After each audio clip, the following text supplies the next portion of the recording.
In a big church, a group of people are gathered to watch an appraisal ceremony. In front of everybody is a boy, kneeling in front of 3 priests. The man at the center, who looks like the leader of the church, says he's about to announce the result of the skill appraisal. He calls Klaus and declares that his skill is auto mode. Loud cries erupt throughout the hall, and everyone is shocked at the announcement. The people gaze in amazement at his exceptionally unique skill, calling for him to join the Night Order, or even the Capital City Guild. Someone orders them to calm down as things were getting too rowdy.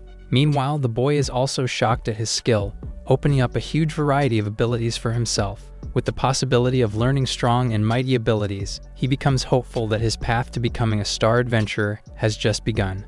Well, this is what he used to think. 3 years later, Klaus is alone in the misty forest, stuck at level 10.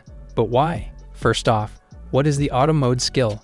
At its first level, auto return is unlocked, allowing the user to magically return to their home from fields, dungeons, or anywhere else. In other words, it's only good for going home. At its second skill level, auto travel is obtained, letting him automatically travel to any place he's visited before. Since it only works on locations he knows, it's been pretty useless to him so far. Thanks to these, Klaus has been stuck as a low-rank adventurer for the past 3 years. His past party members always got fed up with him, calling him a leeching parasite. Over and over, this was an issue he always encountered. Unfortunately, the party leaders couldn't just fire him, because others would believe that they're bad at scouting their members. Because of this, they had to think of ways to make the young boy resign on his own. After all, nobody was going to stop him anyway. He's heard that conversation multiple times, and he's gotten used to it at this point. Back in the Mist Forest, Klaus focuses and cuts down a group of goblins. The only one left is the field boss Hobgoblin, much bigger and stronger than its lackey. The young adventurer steels himself and positions his knife, saying it's about time to finish the quest. He might have left his party and started doing solo subjugation requests, but he's no stranger to the adventuring business, as he's been doing it for 3 years. Dashing and ducking through the enemy's attacks, he finds an opening to take the beast down. With a final dodge, he stabs it in the chest, defeating the hobgoblin on his own. He catches his breath first, exhausted from the fight, then carves the monster's corpse to gather materials. Inside, he finds a hobgoblin magic stone, confirming that it really is larger than a normal goblin's. With a quick hit with his knife, he shatters the gem, releasing a surge of mana and experience points. Fortunately, all the energy allows him to reach level 11, increasing his stats. He lets out a smile of satisfaction. It's been a while since he last leveled up, even thinking that he would be stuck at level 10. Everyone who started their journey at the same time as him has already reached level 50. But despite his envy, there isn't much to do except push forward. He looks at his status bar and notices that he has 19 points to use. Additionally, he realizes that there are enough points to rank his auto mode skill up to level 3. Confirming the decision, he begs for something useful. He thinks back to the times he was shunned, both by the Adventurers Guild and the Night Order, deeming him an incompetent person. Everyone called him useless, and the laughter was unbearably constant. With overflowing desperation and a tinge of hope, he clicks the button.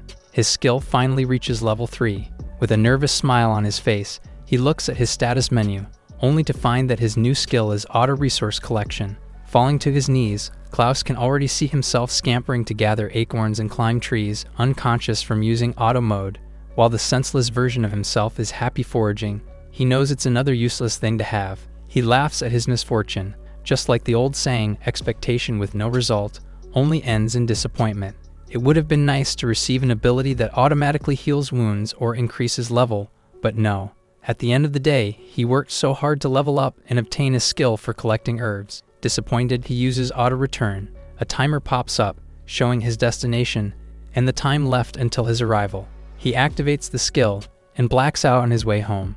The timer counts down and eventually hits 0, signaling his arrival. The adventurer regains consciousness and finds himself in front of his house. Before even announcing his arrival, the door opens and Liz, his younger stepsister, brightly greets him. Pushing him through the door, she forces him to take a bath before they eat dinner. With a warm meal on their table, they thank each other for their hard work. With a happy smile, Liz shares that their menu for tonight is hard rye bread and napa cabbage with bacon stew. Klaus comes out of the shower, feeling all relaxed, and says he'll eat after drying his hair. She lifts him up and places him on the table, telling him to eat right away while she dries his hair instead. She aggressively rubs his head with a towel, saying it's important to have stew while it's still warm. After going through the trouble of heating it up properly, she forces him to hurry and eat the meal as a single bite should make him feel better. Hearing her words, he realizes that she's noticed his downcast mood. It's no wonder that she did, after all, she is his sister. Liz asks if it's because of his adventurer work and if his unique skill ranked up. He quickly admits it and apologizes. She's confused as to why he's sorry, so he explains that he hasn't made much money and that he always causes her trouble. Her father hasn't returned from battle, and his own went missing after taking the young girl in, leaving them both to take care of themselves. Before he could dive deeper into things, she gives Klaus a tight hug from behind and asks if he's feeling better now. He gets into a flustered panic, saying it's weird for a brother to feel better because of his sister's body. She ignores his words and says he has it all wrong. As she's still a minor, Liz can't work yet. If anything, the one causing problems is her, so she tells him to never blame himself again. Still hugging her brother, she urges him to not dwell too much on his skill, as it hasn't been useful in the first place anyway. Adding that she's almost at the age of discovering her own skill, she assures him that she'll act as his support when the time comes. For now, she kisses her older brother's forehead. They both get shy at what just happened and Liz runs away, saying she'll go to sleep now, while her brother calls her a sly brat. Before completely leaving the room, she turns back to him and says that all she could ask for is for Klaus to come back home safely. With this, she bids him a good night, leaving the older boy smiling in relief. Feeling comforted by her words, he's determined to do his best again tomorrow. He ate his stew in delight, but there was something he failed to notice at that time: his useless and laughable unique skill. Once it reaches level 3, only then does its true potential get unlocked. The true nature of auto mode is that it will always automatically achieve its goal, no matter what it is. The next day, Klaus is in the resource field of the poison swamp, shocked and confused as to why 30 pouches of antidotal herbs are neatly wrapped in front of him. Earlier today, he came to the area to complete the herb gathering request from the guild. Although he's still bummed from the auto mode level up, he decides to see what it's about and opens up the auto resource menu. It pops up and shocks Klaus with what's written. Listed in the window is a collection of all the harvestable resources in the area. Among the items listed is the exact antidote he needs for the quest. A new window pops up, asking for the quantity to be collected. He puts in 30 stocks for now, then the window tells him that it'll only take 4 minutes to collect everything he needs. It's laughably ridiculous. With a rough calculation, it'll take less than 10 seconds per stock. He activates the skill and falls unconscious. By the time he wakes up, the antidotes are all neatly wrapped up on the ground. Although it's proof of his power, he's still skeptical and decides to try it out again. This time, he puts petrification herbs on the menu, something harder to find than antidotal herbs. After less than 9 minutes, he has 10 of them in his hands. Upping the difficulty, he goes for mid-rarity macho grasses, which are 50 times more valuable than antidotes. He's elated to find a bunch of bodybuilder-looking plants in front of him after 15 minutes. Next, the excited adventurer wants to go for the highest rarity dragon herb, one of the legendary grasses. It's said that a single stock would be enough to fund a castle. Unfortunately, the window says it'd take 127 hours, more than 5 days, to get the material. It makes sense, since the materials he's been gathering are usually found in his area. However, it'd be problematic if he woke up in a far-off place after being unconscious for 5 days. He thinks about it and realizes something important. 5 days is the time it'd take before the herb can be harvested, not the time it takes to actually harvest. He turns around, facing the gorge behind him. In that case, being in a place filled with high-rarity plants in the first place would be the most efficient option for the skill. He quickly makes his way to the Wailing Gorge, an extremely unpopular resource field, with high rock formations emitting deadly poison. The adventurer is wearing a gas mask, allowing him to be resistant to poison for about 2 hours. It's extremely dangerous to be there, but compared to the antidotal herbs worth a silver coin at best, everything in the current area is magnitudes higher in value. He looks for something in the list of harvestable materials, and finally finds it Mandragora. Undoubtedly a legendary class rare plant, it's worth 10 times its weight in gold. Collecting a single piece would take 24 minutes, which is totally achievable. He activates auto mode and promptly loses consciousness. When the time elapses, he slowly wakes up with the Mandragora in his palms. He raises it in triumph, believing that he just secured his and Liz's future.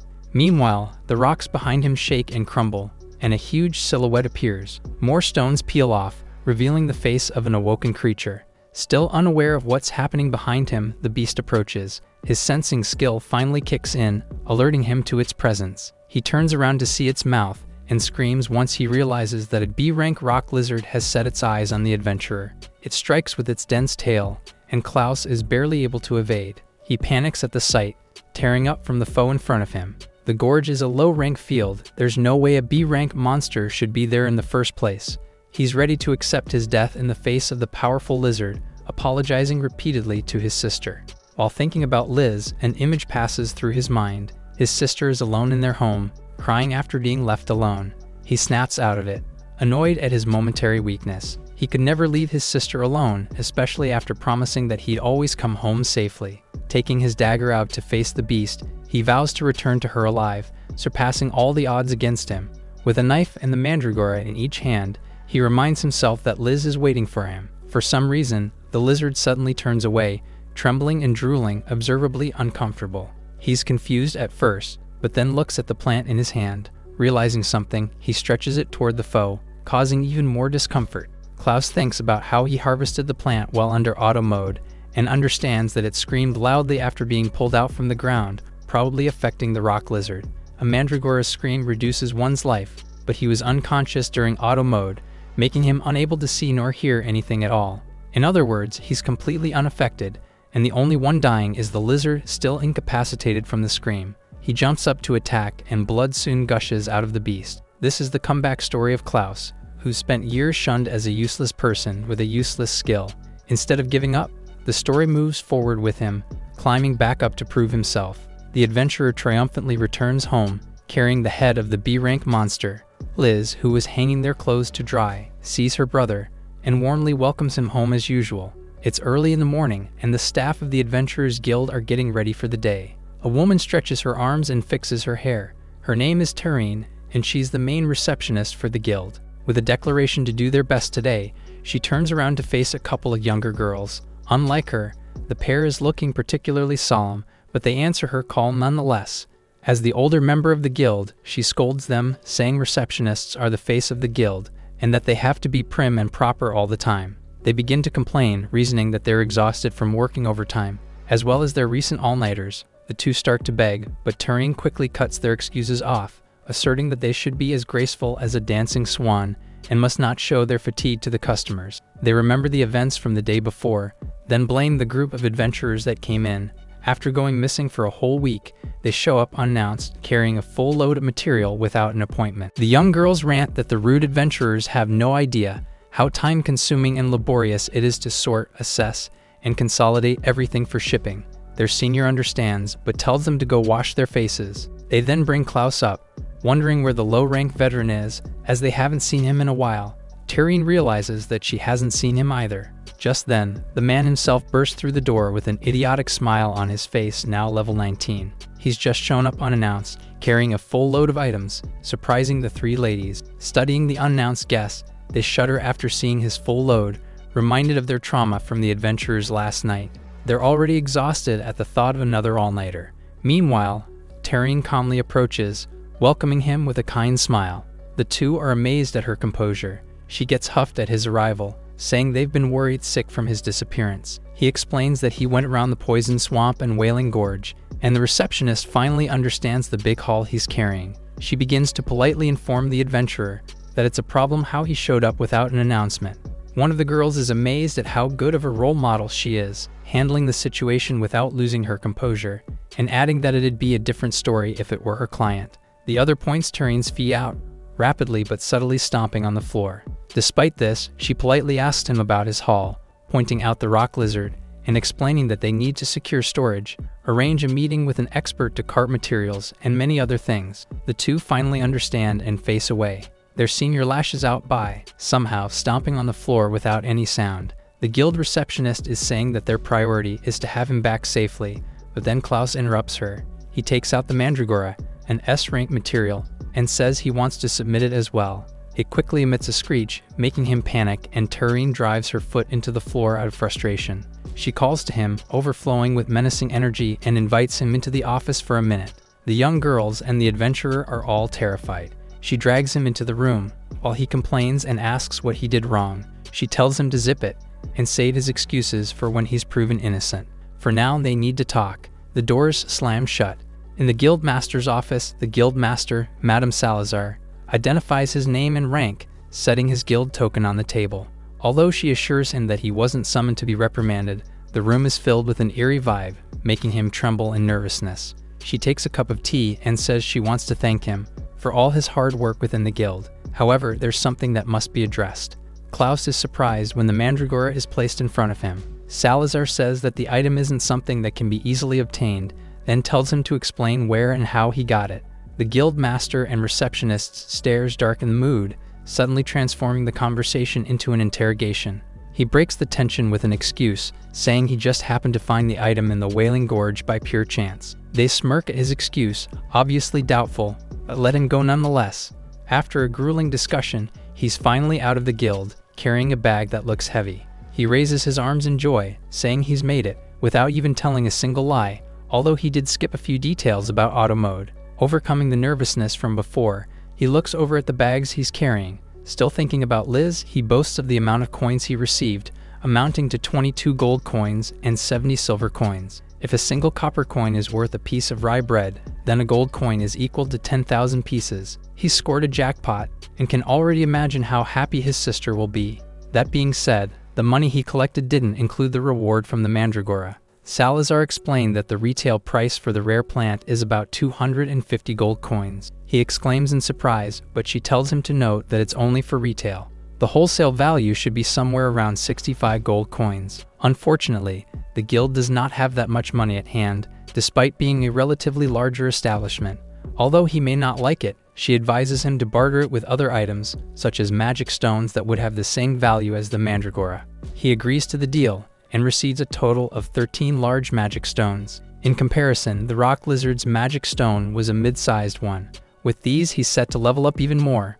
With the excitement of moving to the top, he skips and rushes back home. Meanwhile, Salazar and Turin watch him from the guild's window. The guild master is wary, as something doesn't add up.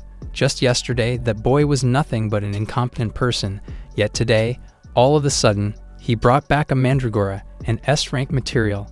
On top of that, he, a D rank, also defeated a B rank rock lizard by himself. She tells Turing to watch him closely, as he might someday become a person they can rely on. There's also the possibility that the events today are just a fluke, but that's all the more reason to watch what he does, and assess the situation further.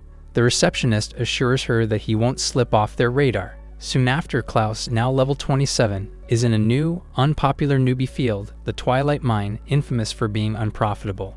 After seeing the full power of Auto Mode's plant collection, he wonders if the same will happen with the other auctions. He decides to find out for himself, and sets out in the mine to try the ore collecting mode.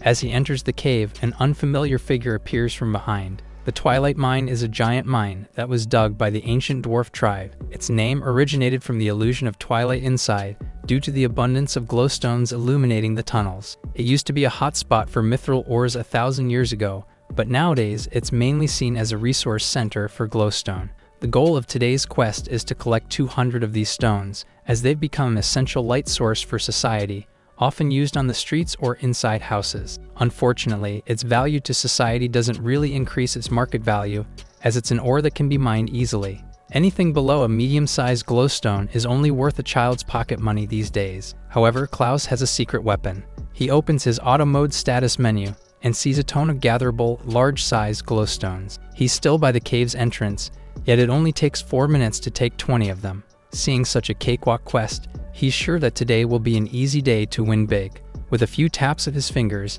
he finalizes his goals and activates his auto-resource collection skill. He confidently begins to mine, making a lot of noise as he goes. Inside the cave with him is a hooded figure. She notes that Klaus talks a lot, and sighs in exasperation. The small woman is Tiara, a middle-rank adventurer and the sister of Turing. She complains that she's only following the noisy boy, since her precious sister asked her to.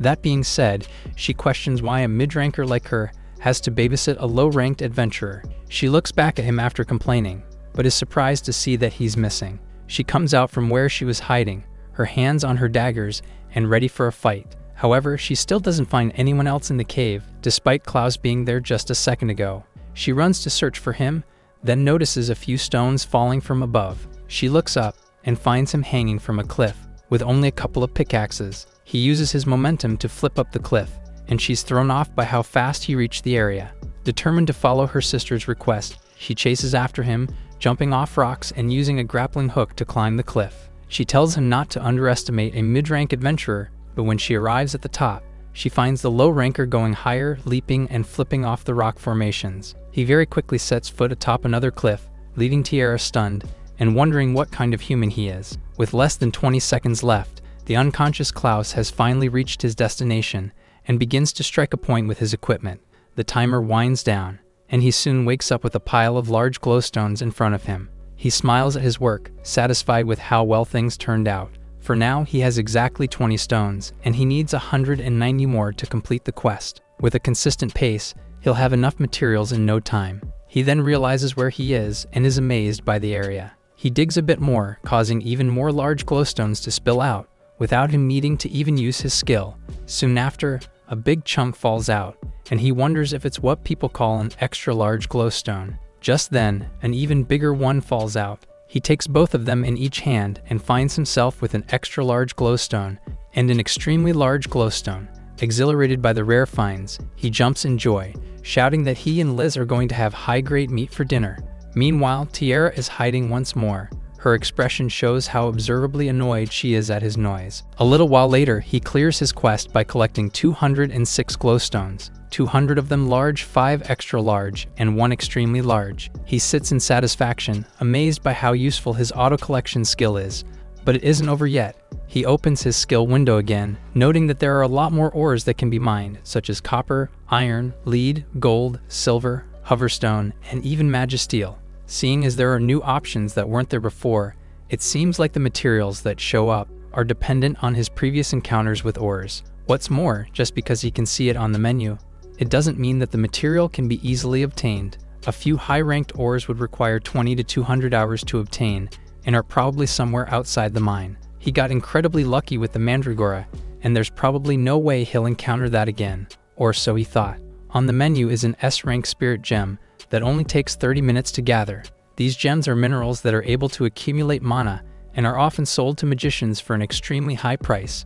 He screams in delight at another rare material, surprising Tiara, who is hiding behind a large boulder. One theory suggests that spirit gems are crystallized human souls, since most of them are found in graveyards. Considering that, and the amount of time required to gather, it's likely that the material is in the restricted catacombs. He should really think things through, as this is a life or death decision. He could risk it, but the problem is what could happen when he wakes up after the spell. He'd be very vulnerable after, leaving him open to attacks. The only reason he survived the fight against the rock lizard was because he luckily had the Mandragora's scream, allowing him to defeat it and return home safely. That being said, he's a lot stronger than back then, as his level has increased by 14. His blade art skill is now stronger, and he's equipped with a new weapon. He notes that his level 3 sensing skill doesn't detect any hostile monsters in the area either. Worst case scenario, he still has a trump card he can lean on, although he hasn't tried it himself. He ponders for a moment, then decides to give in to his greed. With his helmet safely on his head, he activates his auto-resource skill. The Twilight Mine is a secure, low-ranking dungeon. Where else can he have a safe exploration, if not in a place like that? Well, that's what he used to think. Suddenly, an enormous skeleton soldier bursts through the cave, sending Klaus and Tiara flying.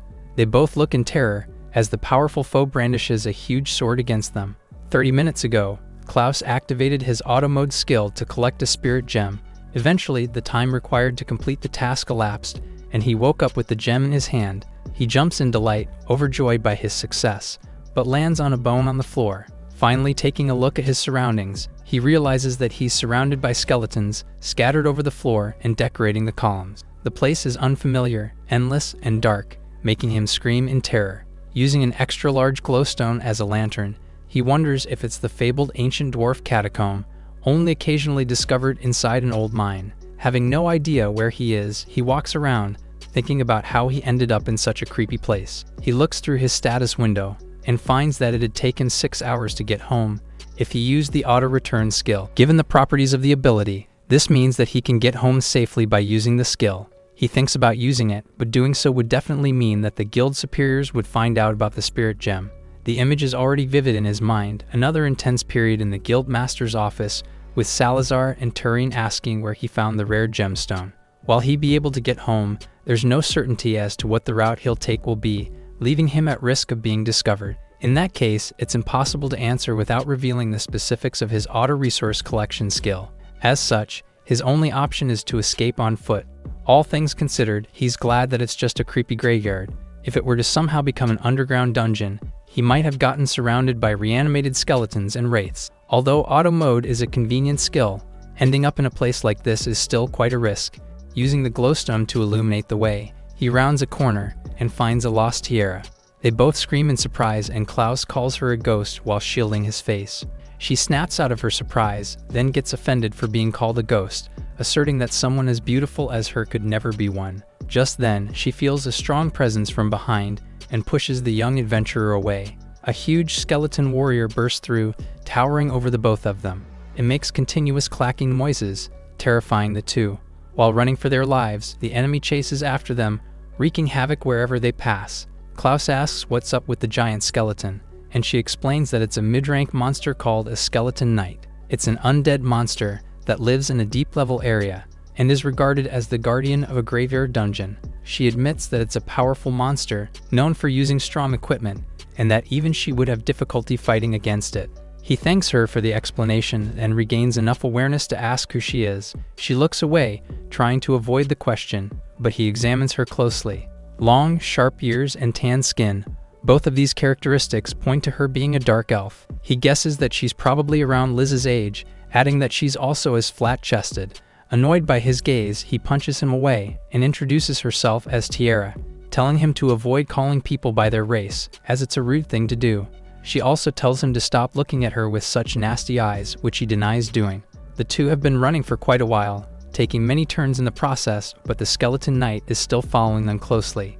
Neither of them know where it came from, but they're sure that it attacked Klaus first. They unfortunately reach a dead end and are caught by the monster. It brings its sword down before the boy can even react, but he's pushed away when it was about to hit him. He rolls away from the force and turns around to see Tiara, withstanding the weight of the attack with only 2 daggers. She struggles with how heavy the strike is, questioning if it really is just a mid-rank monster. The boy shouts her name, but the elf just tells him to escape while she buys him time. He follows her instructions, dashing away without worrying about her. As he runs, he justifies his judgment, asking what else a D-rank adventurer like him can do in that situation. This pops into his head. Back at the fight, Tiara is still bearing the weight of the sword, when Klaus suddenly appears midair, driving his pickaxe into the skeleton knight's helmet. Unaffected but furious at the interruption, it turns his head toward him and spins his body around, hitting both adventurers with his equipment.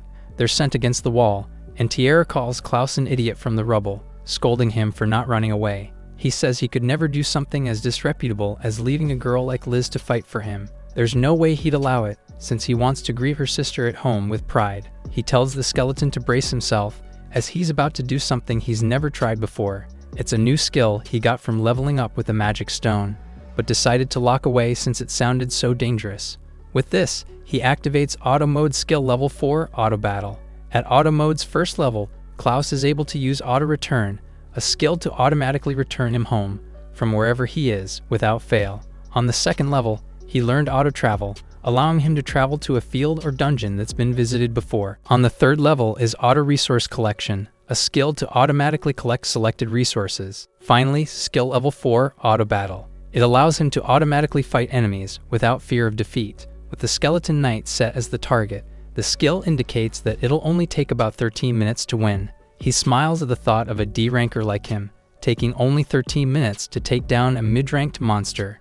Meanwhile, Tiara is still in pain, telling him to run away. With full confidence, he grits his teeth and activates the skill, not knowing what's to come next.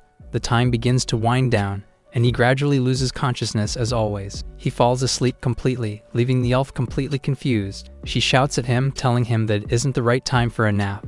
With a raised sword, the skeleton knight approaches him from behind and swings down. However, Klaus, still asleep, dodges the sword smoothly. The beast continues to slash, which all ends in a missed hit.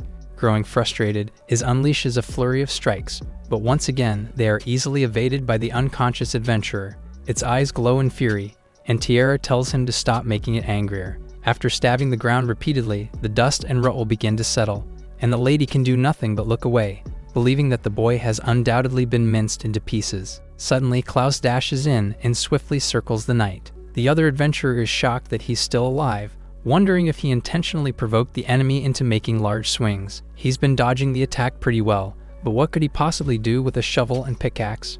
Just then, he shows just what he can do with the tools, and uses the shovel to make a sharp pivot, shooting him back to close range. Appearing behind his foe, he's poised to strike. Tiara is left dumbstruck, her mouth open, as the knight's helmet clatters to the ground. Klaus swiftly lands on the ground after his attack, leaving a huge crack in its skull. However, it turns its head to face him, still ready to fight despite the successful hit.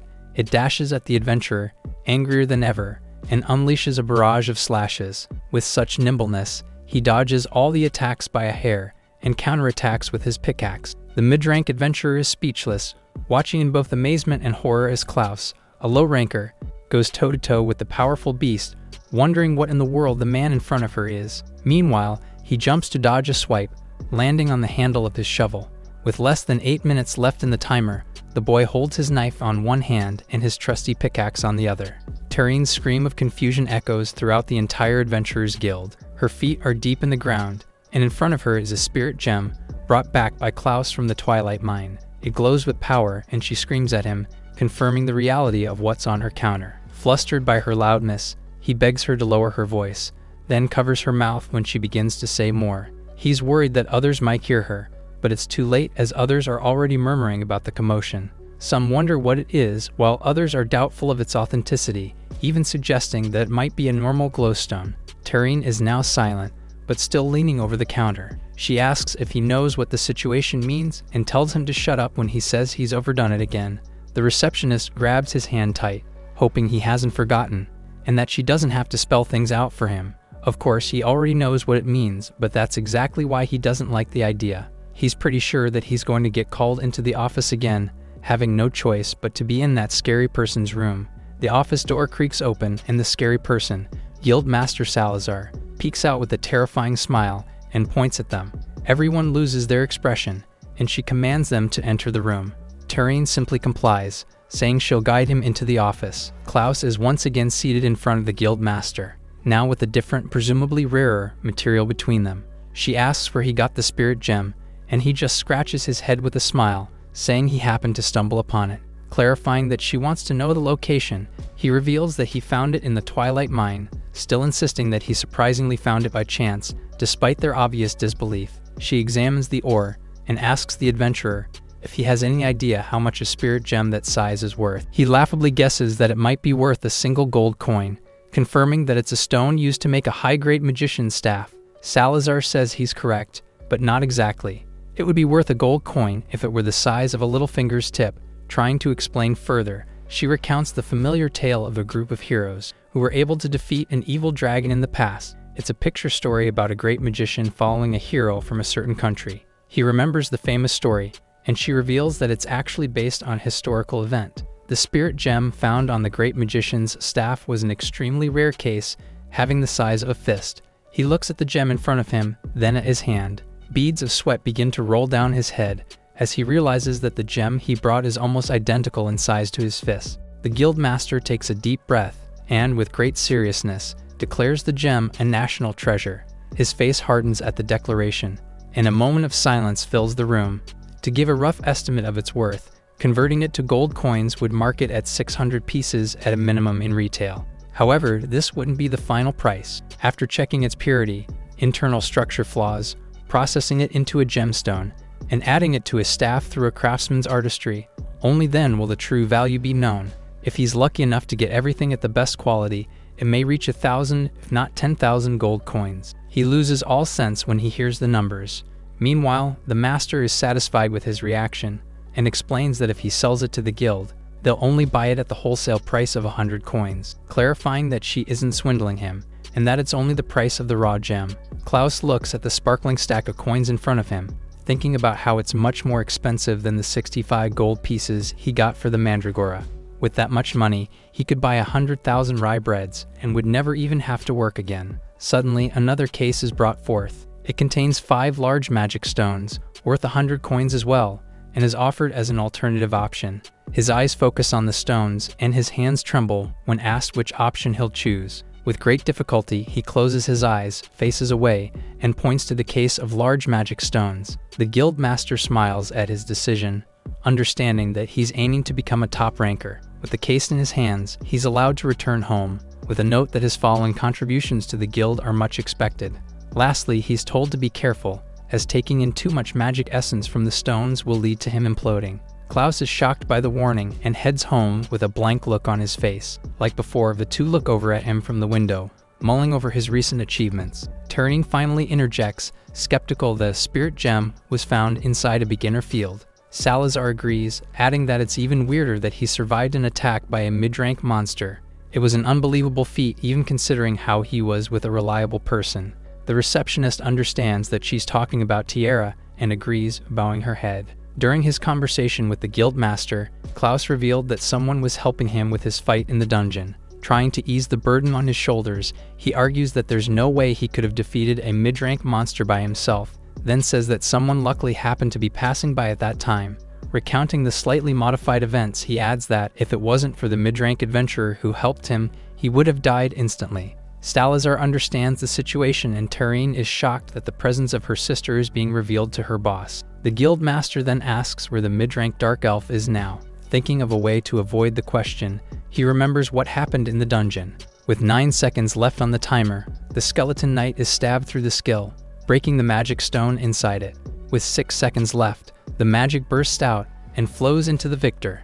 When the timer finally hits 0, Klaus regains consciousness and is instantly hit with the physical tax he accumulated during the fight. He tosses and turns, crying from the pain in all his muscles, bones, and joints, then scampers to drink a potion he saved up. Tiara walks up to him, telling him that such low-grade potions wouldn't help him at all, and asks if it's all he has. As she hands him a bottle, she says he'd die before even reaching his home if he solely relied on such cheap potions. He gulps the bottle down and is instantly healed. He's shocked by his recovery, then asks if she just handed him a high potion, worth a gold coin per bottle. She coolly drinks her own potion, wondering what he's blabbering about, and saying an adventurer should always have at least one of them ready. He thinks it's completely ridiculous for a broke low-ranker like him to have such an item, then sulks while drinking the rest of the bottle's content. Finally having the time to talk, he confirms that the elf in front of him is a mid-rank. She proudly says that she is, on top of being a veteran. Klaus then follows up, questioning a veteran's presence in a place that even beginners would deem worthless. She pricks up at his question, since her real objective is to watch the boy closely. About to catch on to her suspicious reaction, he's denied further questions as Tiara says she has an appointment to catch, then leaps away before he could even thank her. At the guild master's office, the dark elf appears, and Salazar asks if she wants to correct herself. She expresses her disappointment, saying she had such high expectations for the mid-ranker. With her knee on the ground, the adventurer profusely apologizes for her shortcomings, saying she has no excuse for the incident. She explains that Klaus suddenly acted oddly in the dungeon, and that a skeleton knight appeared out of nowhere, all while she was trying to track him down. Maintaining her stern expression, the guild master asks if that's enough of a reason for her to blow her cover, and allow herself to be seen by the target. Fortunately, she sees a silver lining in the incident. Due to Tiara's presence and help, the boy's life was saved in the fight. This good deed cancels out her mistakes, but she's warned that there won't be a next time.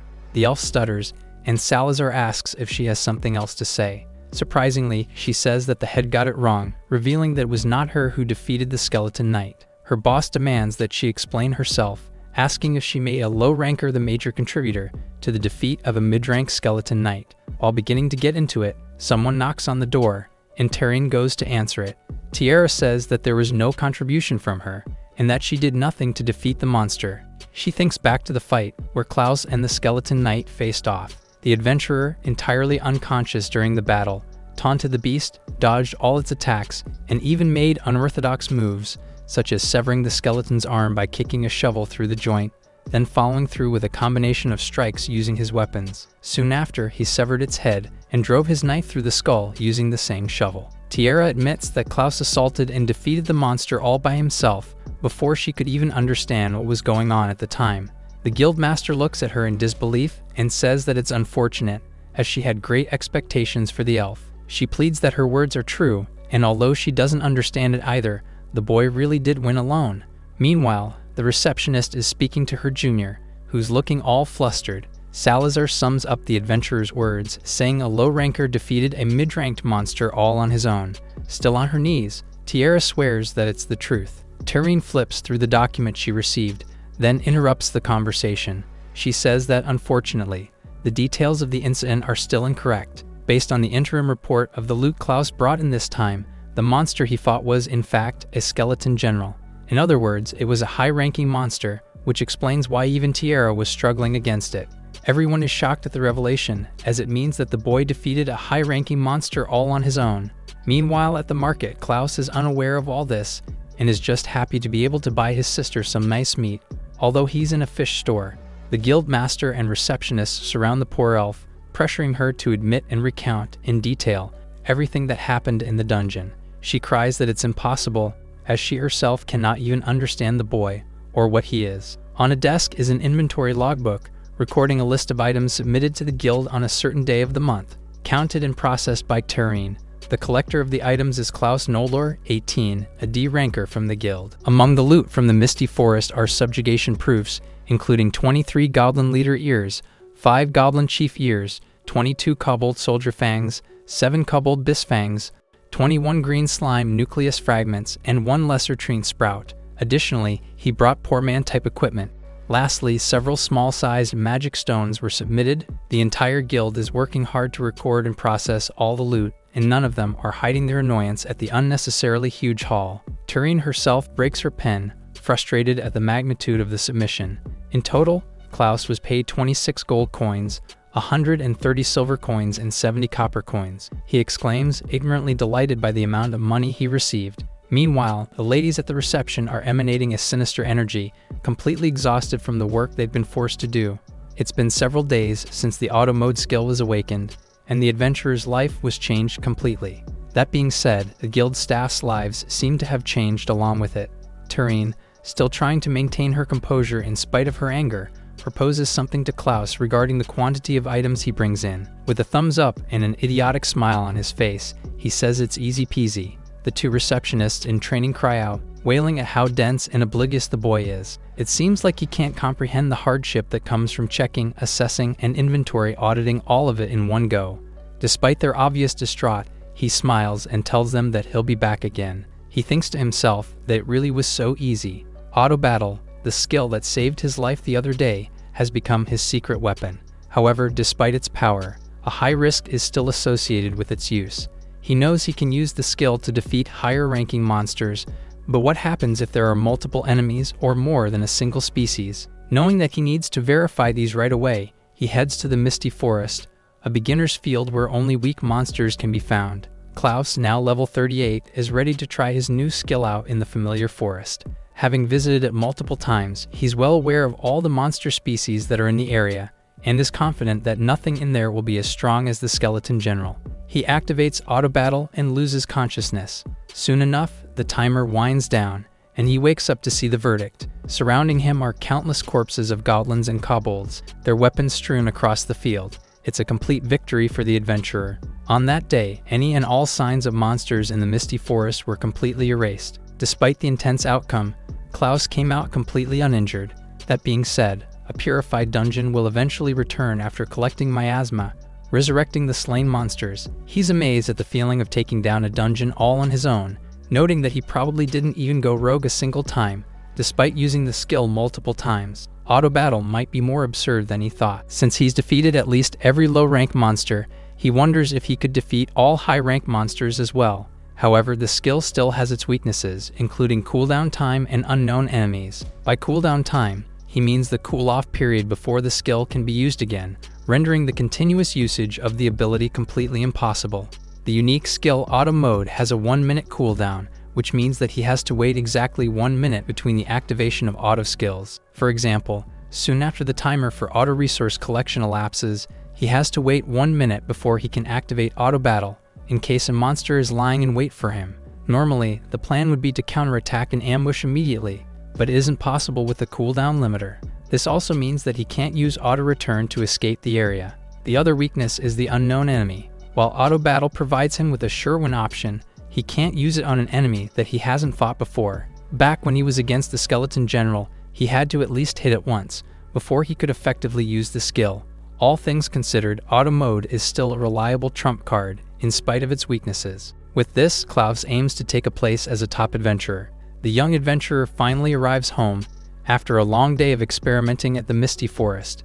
As he opens the door, he wonders if Liz has eaten dinner, saying he got way too absorbed in verifying the power of his skills. As he enters the house, a spoon flies directly towards him, hitting the boy straight in the head. The utensil bounces back inside, and is caught by Liz, annoyed with her brother, who came home late. With an angry pout on her face, she expresses her disappointment, reminding him that he promised to return early that day. As punishment, she states that he's going to be given cold soup as his dinner, pointing at him with the spoon. Still on the ground, Klaus apologizes, asking her to listen to his explanation first. He says he got immersed in something, and before he knew it, it was already dark. She doesn't care for his excuses, and insists that he always says the same thing. Calming herself down, she acknowledges his happiness over the sudden improvement, but says she won't care anymore if he keeps ignoring his surroundings and gets heavily injured again. She turns around to walk back inside, and he finally realizes how worried she's been ever since he came home, all injured from his fight with the skeleton general. He thought all his injuries were healed by the high potion he received from Tierra, but apparently he still had fresh bruises left under his clothes. Liz found out about them, and freaked out when she realized what had happened. Since then, his sister has been a bundle of nerves, always worried about his safety. Klaus just rubs his head and apologizes, swearing that he didn't do anything dangerous, since he's learned from the skeleton incident. He suddenly asks his sister if she's been wanting to buy anything lately. She shouts at him, annoyed at his attempt to bribe her.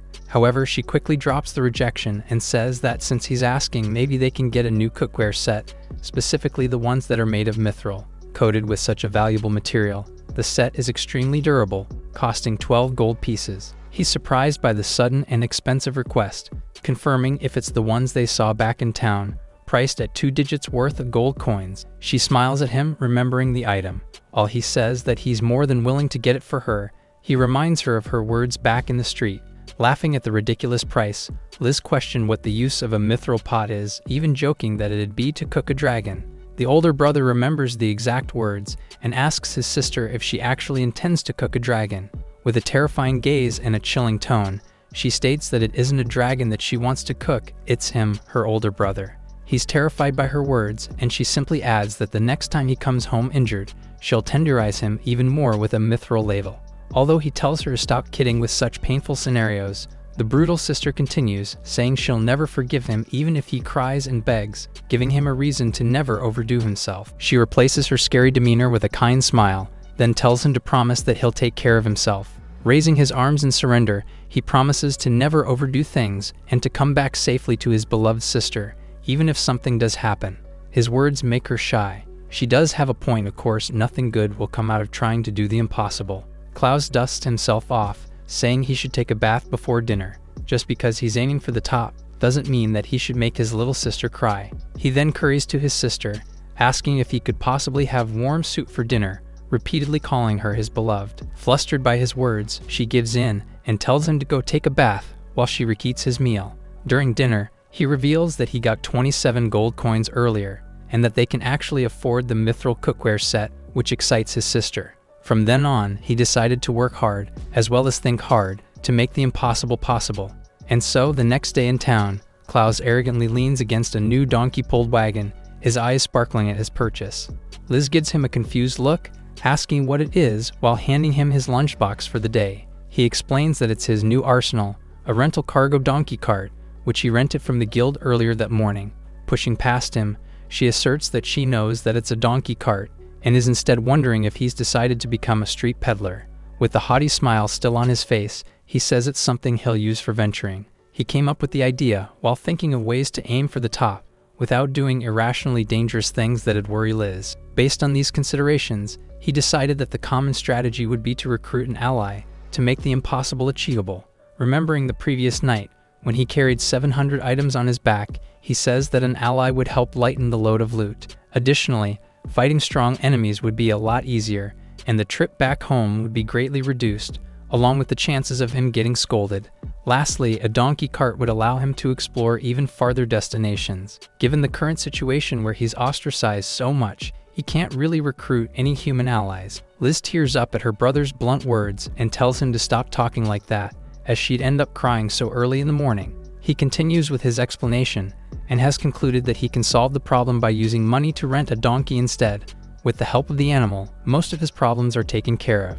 Ending his explanation, he excitedly jumps into the cart and announces that he plans on conquering 3 different locations for the day. She's in disbelief, but he just rides off into the distance with Silver the donkey, saying he's going to clear all of the untaken quests in the 3 nearby unpopular newbie fields. Liz tries to argue that going to 3 places would be impossible, but it's too late, as her brother is already far away. In the Adventurers Guild, Tareen and the other staff members have their heads hung low, looking undeniably devastated. One of the girls confirms what she just saw, asking if Klaus really did take all of the unfinished quests for the unpopular fields. The other confirms it, saying that, just yesterday, he took all of the missions for the Misty Forest, but today he added all of the ones for the Poison Swamp, Twilight Mine, and Wailing Gorge. They shake in fear, convincing themselves that he couldn't possibly plan on coming back to submit everything at once. That number of quests would normally take a party of several people many days to complete. There's no way that he'll get it all done in a day, right? Although he did rent the donkey cart for just 1 day. They tremble, hoping that they can finally leave work on time today. Tareen smiles and tells them that they're worrying way too much. No matter how big of a role he's been on lately, it's outright impossible to finish that copious amount of quests in a single day. The others begin to reason that his recent miracles are worrying, but the head receptionist just tells them to not stress out about it too much and just wait until he proves to do something impossible again. But when that time does come, the guild will have no choice. In the Adventurer Guild's bar and diner, a group of men are talking about a certain boy who somehow made Tareen angry again. A man gets rowdy, asking what the boy did to his Tareen, and his companion calms him down, saying the receptionist isn't his. That aside, they wonder who the young troublemaker is. At another table, a hooded figure eats their meal, listening in on the conversation. They say his name is Klaus, Solo Klaus, and that the people around the area know him as the veteran low-rank adventurer. The figure stops eating and steps up to approach the group, saying they're talking about some interesting topics. Seeing them react with hostility, the unknown person tells the barkeep to refill their drinks. He approaches them while bringing up their recent topic, going back and forth to include himself in their conversation. He introduces himself as Miram, a low-rank adventurer, then asks them to tell him more about the Klaus person they were talking about. The bald adventurer laughs, saying he must be interested in this somewhat freakish guy. Miram is surprised, not expecting that the boy is an odd person. At the same time, Klaus is at a transit carriage stop and is studying a travel route guide carefully. He chuckles to himself. Up until the day before, he had been using the transit carriage all the time, as it's a convenient means of transportation for starting adventurers to go to nearby working places. However, he's no longer the same person he used to be. Why? Because of the rental donkey, of course. He shouts that he'll be relying on its speed and carrying capacity, so he urges it to make things work together, even calling it Silver. It's an arbitrary name, as the pack donkey's real name is Hanako. It gives an annoyed neigh. From a nearby tree, a small silhouette can be seen. It's Tiara, once again surveilling Klaus, and she is, as usual, irritated by his incessant self-talk. She sighs, wondering why he's out so early in the morning, and why he's using a donkey. He himself has mentioned that he needs speed, so it'd only be logical to get a horse instead. The dark elf questions his common sense. Normally, riding a donkey is faster than running, but that isn't the case if you're going to make it drag a heavy cart filled with items. She wonders if the decision was made to save money, then concludes that it must be the reason why he's still a low ranker. Such stinginess about exploration expenses would surely affect his progress. While she continues to judge him secretly, Klaus is already riding the cart, ready to travel to the Poison Swamp. He activates auto travel, and with a whip to the donkey, he dashes into the horizon with unbelievable speed. Tiara is left behind, dumbfounded by the ridiculous sight of the donkey's acceleration. She has no choice but to run after them. The Poison Swamp is usually 2.5 hours away if you ride a horse on a good day. However, auto travel cuts this down to just below an hour and a half. Klaus goes on with his journey, completely unconscious from the spell, and simply wakes up when the timer elapses. After a quick journey, he finds himself in the vast field just before the entrance of the swamp.